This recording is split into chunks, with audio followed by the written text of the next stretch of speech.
Hi, I'm Sharon Pope, and I'm the Love and Relationship Coach for women who want more. My client, who I'm going to refer to as Donna, has been with her husband for 30 years. They've been married for 28. He's all she's ever known. They have 2 children together who are now grown and off building lives of their own. And she was struggling in the marriage for a lot of years. But the struggle has become harder, louder, more difficult to cast aside now that the boys are gone. Now, it's always felt kind of painful, but this was a pain she knew. And so for better or for worse, she just thought this is how it's going to be. Until someone came along and showed her what was missing in her marriage.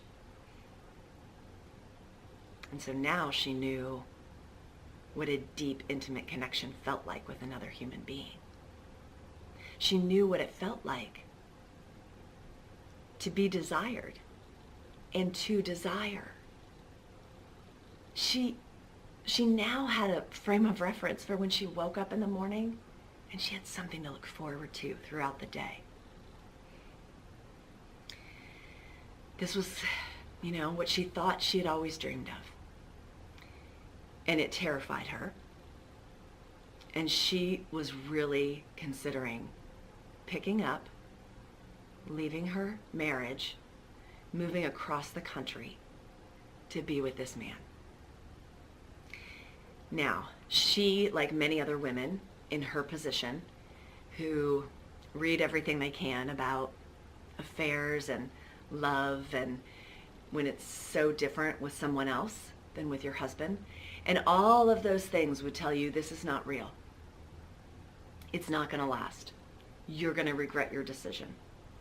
Because after all, you're not paying bills together. You're not, folding laundry together. And so this relationship that you think you're so in love with, not real. Well, as she was becoming more and more available, he was becoming more and more distant. And ultimately, he did end up breaking her heart in 2. So here's the question that I have, and the thing that I wanted to explore. So Donna's ready to walk out of her marriage and move across the country when she had the possibility of the kind of adoring love she had always thought might be possible, but kind of doubted. When he was right there, she was ready to make a big change. But now that he's not there, all of a sudden she's not ready to make a big change. She's actually tried to go back into her marriage, tried to forget about this other guy, tried to forget about what she felt, trying to tell herself it's not real, and go back to that numb, lonely sort of woman, which never works. So here's why she went back into the relationship. I'm going to give you 3 reasons. The first one was because she believed that what she felt with this other man, she'd never feel it again. That the feelings and desires and needs that he awakened in her would only be there if he was there. And so now if he's not there, she's not going to have that same experience. And that's a lie. Here's why. He might have brought those feelings to the surface, but those needs, those desires are hers. And if she can feel them with him, she can feel them with another man. Even her husband, potentially. The other reason why she stayed, she thought, well, I could be alone forever. I'll never find that kind of love again. That's a lie. And here's why. She found that kind of love for herself when she wasn't looking, when it was pretty inconvenient to find. and when it terrified her. So now she knows how she wants to feel in a relationship. She knows what she wants.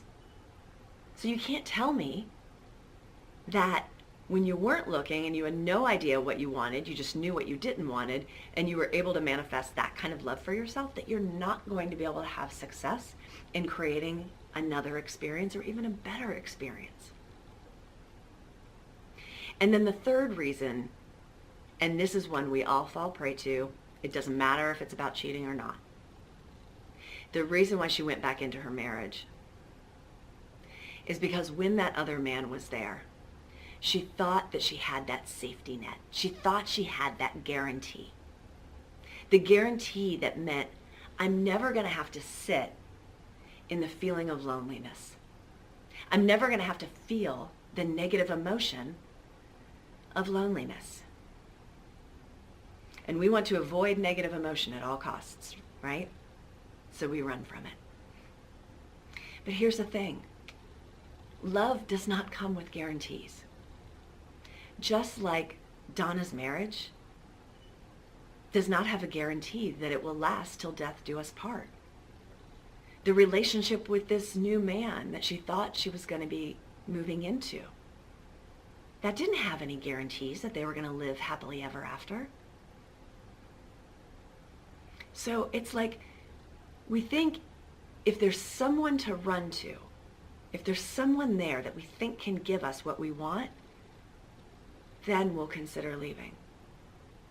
But if there's not that net, and it means that I might feel loneliness until I can find the kind of loving relationship that I really desire, but I tell myself maybe isn't possible for me, maybe for all those other special people, but not for me, you just stay stuck.